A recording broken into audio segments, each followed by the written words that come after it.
Unfortunate reality is none of us are going to live forever, but not many of us know the time when we're going to pass. So if a buyer is looking at a company, they want a machine, not necessarily a person.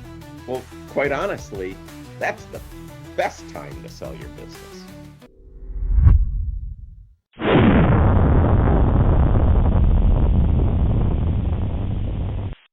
hello and welcome to this week's Shoot the Moon podcast, broadcasting live and direct from Revenue Rocket World headquarters in Bloomington, Minnesota.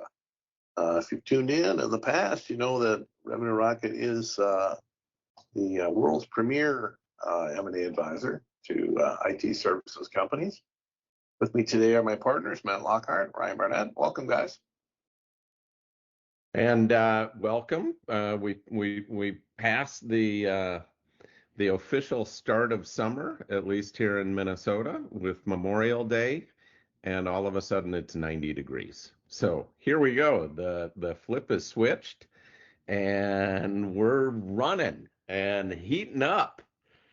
Ryan, what's going on? Well, if it's heating up, that also means it's starting to be the middle of deal time, or people starting to think about, hey, what should I do? So if we're going into June this year, 2026, people are like kind of at the very last part of should we get a deal done this year, or kind of we're putting it into the next year. And that's a lot of people have on their mind. When should we perhaps sell the company? Maybe I want to live and enjoy a couple great years. Maybe I want to get the right people in place. Maybe I want to have succession planning, or maybe I've been grinding for so long. Maybe I can just enjoy some of the profit. And I wanted to talk about, guys, is since this podcast is really focused for founders and executives of IT services firms who are considering M&A transactions, whether either buying a company or selling a company. I wanted to talk about some of those, kind of a little bit of getting your house in order, but also like what are the common things that we see that make people delay or maybe put pause into going to market with their company. So Mike, we had several conversations this week around succession planning. We had several conversations about the sellers that are just not quite ready. What are a couple of the common reasons owners delay, and what of those reasons are legitimate versus others? Well, I think, one of the reasons people delay is that they want to make sure that their business is, shows well, essentially built to last, growing as much optimized profit as possible. I think legitimate delays include sort of, fixing things that might impact the deal structure, or, having a legitimate way to optimize profit in the near term, even though that won't materially change the valuation. I think, a lot of owners think that, hey, I just need to get to the end of the year with optimized profit because my deal is going to trade on a trailing 12-month multiple, and I want to make sure that's enough for me to live comfortably, et cetera. And that's really not how it's done. It's done more on a fulsome valuation and making sure you don't fall into that trap of, hey, just one more year, if everything goes right and I do this and do that, we'll be worth more. And we can optimize our head count. We can optimize some key hires we need. We can, win that next big contract. But the reality of the matter is, if you do that, you're carrying 100% of the risk that, the market's still going to be hot for a business like yours, or that, there isn't systemic economic headwinds, or that there's not this reason or that reason that it'll cause a problem. So I think it's important to understand that, there's always a reason to wait, right? But at the end of the day, you really have to ask yourself, in a more fulsome way, am I ready? And am I ready based on my current company's valuation? Now, if it's not enough, I need to continue operating it, great. and you can build more value in the business. But don't get stuck in the trap that, hey, it's great now and growing, and because we see it growing, if we just wait another year or two or three, we'll be worth so much more to the marketplace. Where that's true, it just may not be worth the wait, depending on the risk that's associated. Right. So each one of those growth potential payoffs has that real negative potential risks that could be market, as you mentioned, market headwinds. It could be losing a contract, it could be losing a key employee. So there is this careful balance between what you could get out of more with what could be nothing.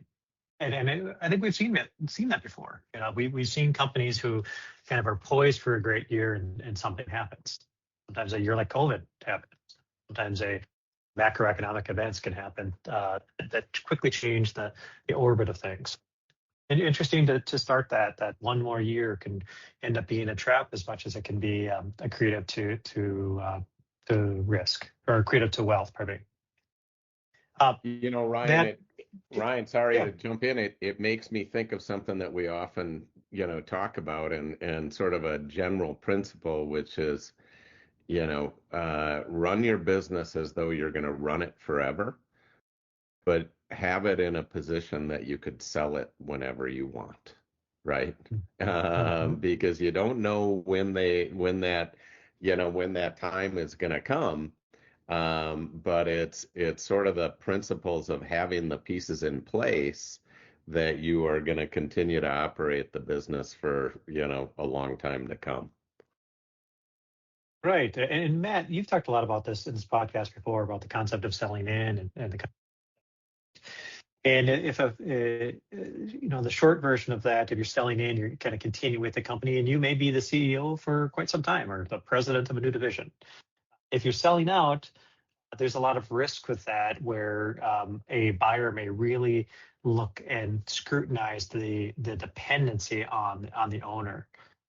When we're thinking about this option of what do I do for this time when it comes to owner dependency, how should a founder start extracting themselves before a sale?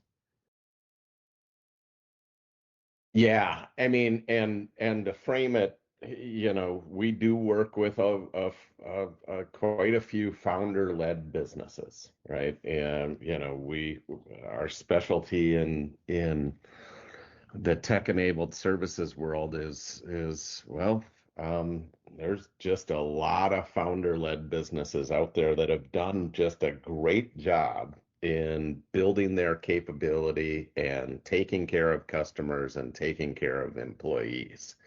But as such, and being founders, there's that piece where the founders have, started out doing a lot of things, uh, do, do, wearing a lot of hats in the business, from sales to, HR needs to operational needs to finance needs and so on and so forth. And those leaders that have naturally scaled their business have understood that their number one job is leadership, not any one particular function within the business, and that they've been able to groom their organization and start to build other leaders in the business, and as a result have seen the business scale. If you are in that position, you've done a great job, and naturally somebody would look at your business and say, well, it's not all dependent upon that founder. In other cases, the founder has maybe let go or had leaders in, particular areas. Maybe a founder is very good at sales, and so he really invested in and had the right people in place for operations or delivery, if you will. Or, could be the converse to that. But if you, as the founder, are seen as absolutely critical to a particular function, then it's harder to have the options, when it comes time to sell, right? And so that doesn't mean that you as a leader aren't involved in a lot of things, for sure. But if you are absolutely mission critical to a function, then your options, quite honestly, are likely going to be less. And the somebody viewing your business would look at it with a bit more risk because of that dependency. So, really the number one thing is to look at those critical functions within the business and say, have I started to build up the leaders so that, Mike, you often say, shoot, can I go away on a month-long vacation and turn my phone off and know that my business is in good shape, right? So that's really what you'd want. Oftentimes that first, role in sort of creating that succession could come in the form of a, operations type, a COO or an ops lead who has the domain expertise and has the understanding of the overall intricacies of the business. But again, just making sure that those critical functions are covered is it's just a really good idea for scaling your business, and it becomes more and more critical as you're looking, at that chapter of potentially selling your business. And Matt, I think one of the things that you're hinting to here is that the people are really important, and to make sure that the people are in the right roles, but those roles are also defined enough that they become more process. I think if a buyer is looking at a company, they want a machine, not necessarily a person. And I think that's something critical, and people should look at it. If you're looking at that role, making sure that role is equipped with the right support, the right data models, the right technology, the right processes, starts to become critical, and the buyers can take that with take that as an asset as much as just the person that you're trying to replace as well. Mike, if I switch gears a little bit here, you've talked a lot about succession planning, and this goes a bit with what Matt was just talking about with hiring the right people. But the plan gets tossed around loosely quite a bit. Can you talk a little bit more about succession planning? What does it actually look like when it's done well for M&A? Yeah, for sure. I think what's important to note is that in the world of succession planning, if you're running a business really of any size and scale, you should have a succession plan. You never know what's going to happen. Somebody could pull that plan out of the drawer and hopefully follow the roadmap. Hopefully you've had conversations with people on your team. Unfortunate reality is none of us are going to live forever, but not many of us know the time when we're going to pass. So having some plans in place for just operating your business is good governance. But more importantly, in the M&A world, it's critical because you need to be executing on a plan that will allow you to work your way out of a job if your plan is to retire and move on, right? Now, even if your plan isn't to try to move on, let's say you're interested more in selling in and doing a recap, it's also pretty critically important because any buyer wants to see a real plan, not a vague someday plan, but a real plan where you have people identified, interim leaders identified, and in some cases have transitioned out of the business or more out of the business than you might have been before a sale if you're moving on and selling out. And if not, certainly you can sleep better at night if you have a plan in place where you leave for a while, as Matt brought up, for a month or two or three, and the business continues to run well without you. That's a pretty critical test. And I think being smart about documenting that plan, executing on that plan, if you're looking to retire, the use case, there's certainly plenty of business owners that are looking to retire soon, and being able to formulate and build around the individuals that will, be the continuity for the firm post-transaction, gets back to what Ryan mentioned earlier, really building a machine that's not relying on any one person, particularly not a founder leader, who, the concern for a lot of buyers is they may get life-changing money as part of a transaction. And, will they stay, and will they really continue to help this engine move forward? And unless they have quote unquote skin in the game by moving equity forward or rolling equity as an investor in that new enterprise, there's concern they won't. So, short answer is get a good solid plan in place no matter what, but have one that's in place and can be executed on if you're selling out. Yeah, no, it makes a ton of sense. And I think those two questions kind of roll together.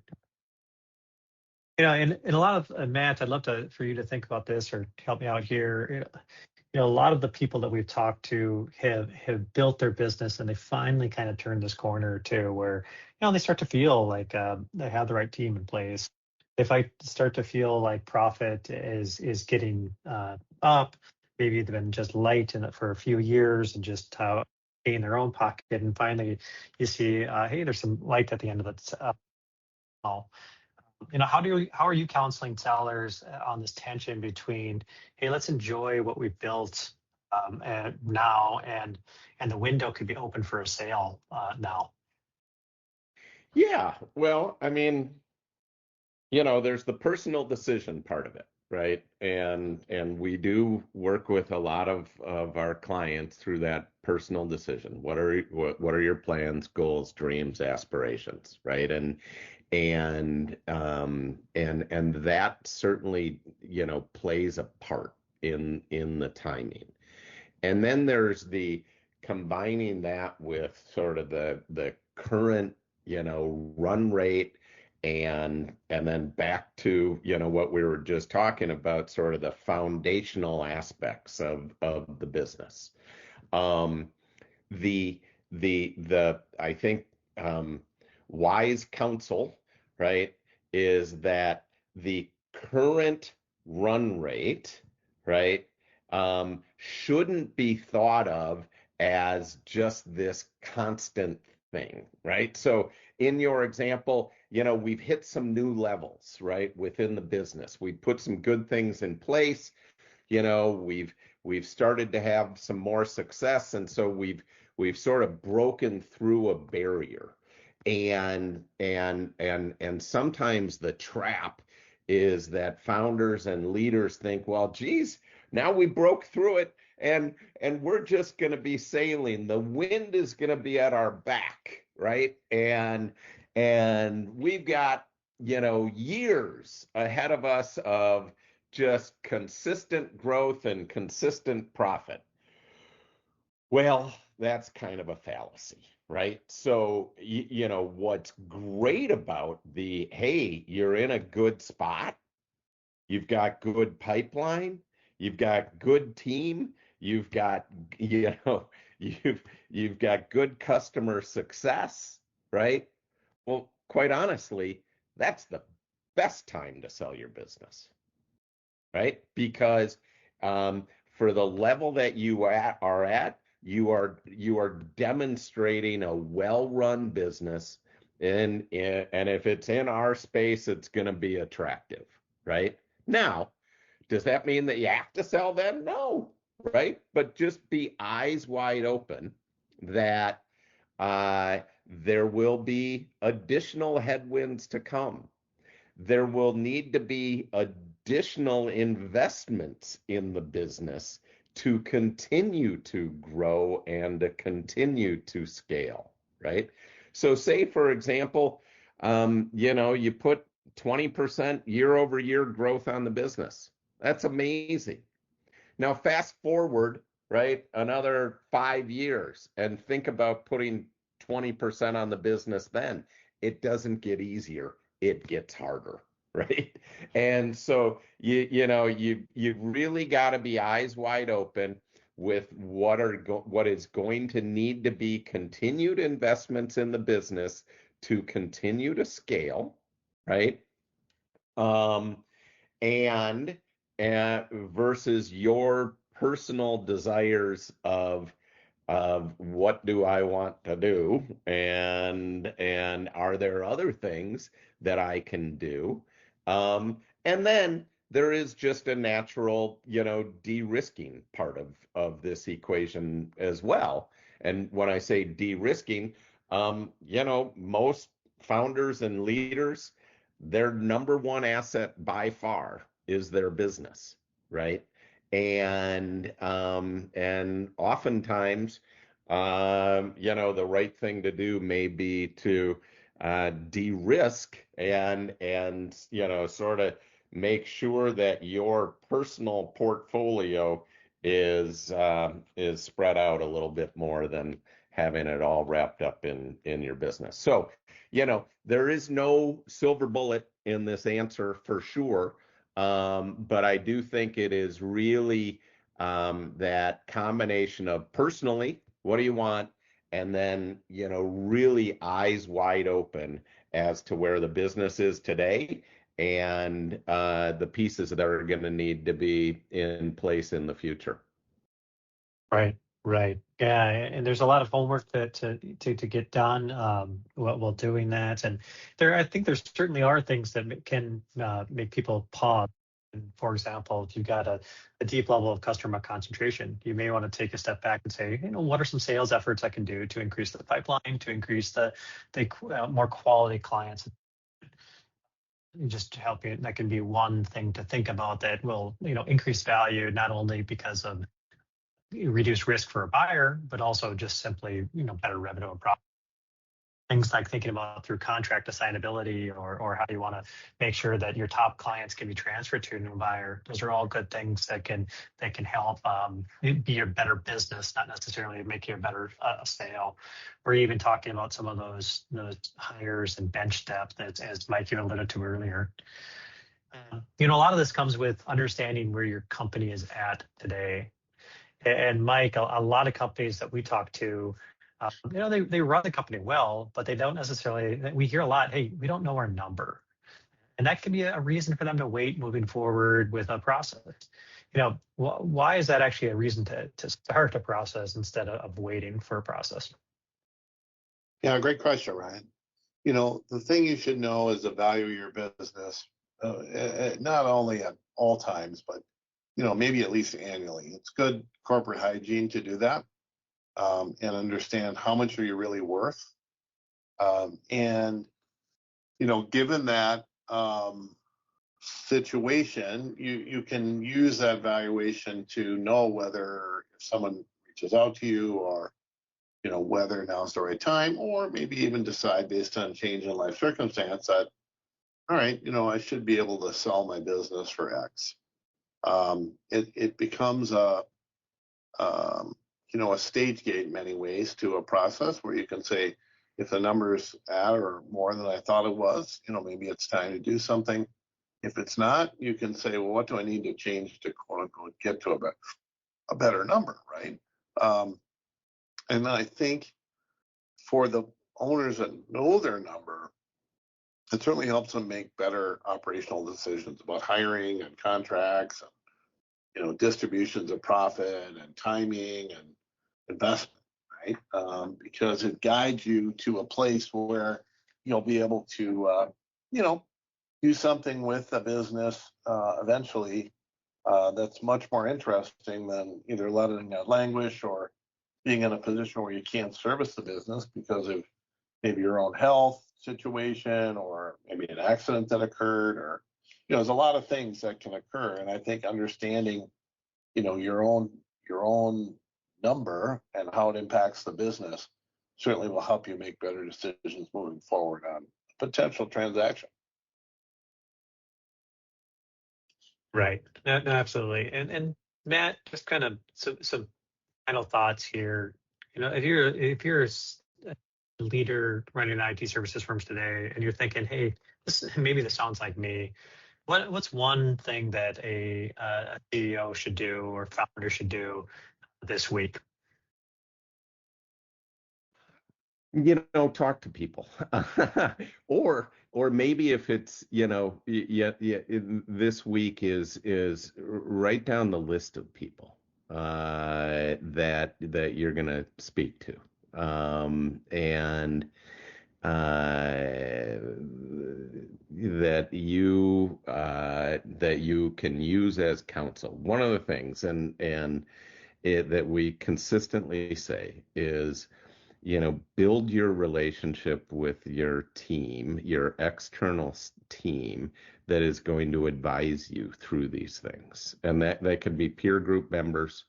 It could be, if you have other counselors in place, but also talk to an M&A advisor. This is what we do, time in and time out, right? And our job is to help people through this process and help people into and help the determination as to when the time is right.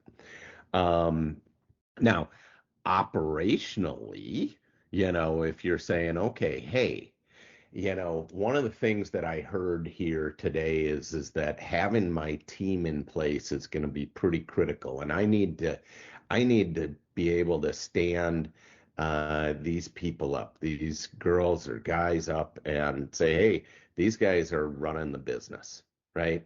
And so when you list that team out, how many people appear, and what is your open assessment about somebody else coming in and saying, hey, are they going to be able to stand up in that process, right? I think that if you look at just your customers and your relationships with your customers, which then boil down into the contracts that you have with the customers, and just looking at all of that and saying, okay, hey, do I have a lot of risk in my business? If somebody was looking at this from the outside and they looked at the contracts themselves, would they see risk? I.e., is too much of my business, concentrated? Are my contracts not in good shape? I.e., assignability, change of control. I mean, that is a pretty core thing that could help you say, no, yeah, actually, hey, I've got a pretty darn good team in place. My business is solid, and actually, if I was to go buy this business, I'd feel pretty good about it because of the level of contracting that's in place. And then, again, it sort of goes back to that personal, piece, that if you feel like you're just in that place of saying, just one more year, right? I'm just going to do it one more year. Are you doing that just because that's what the current is, right?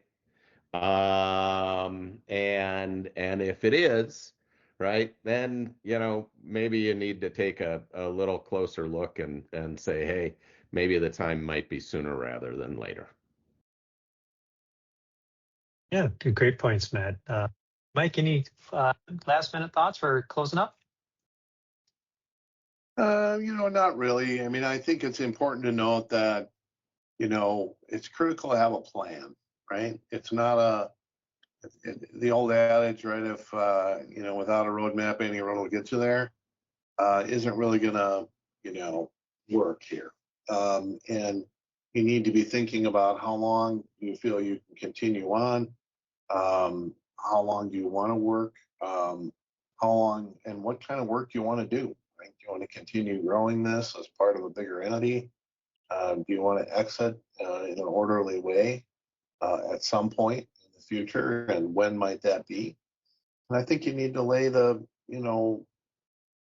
lay the groundwork to be able to do that effectively. Annual valuations are a good way to start.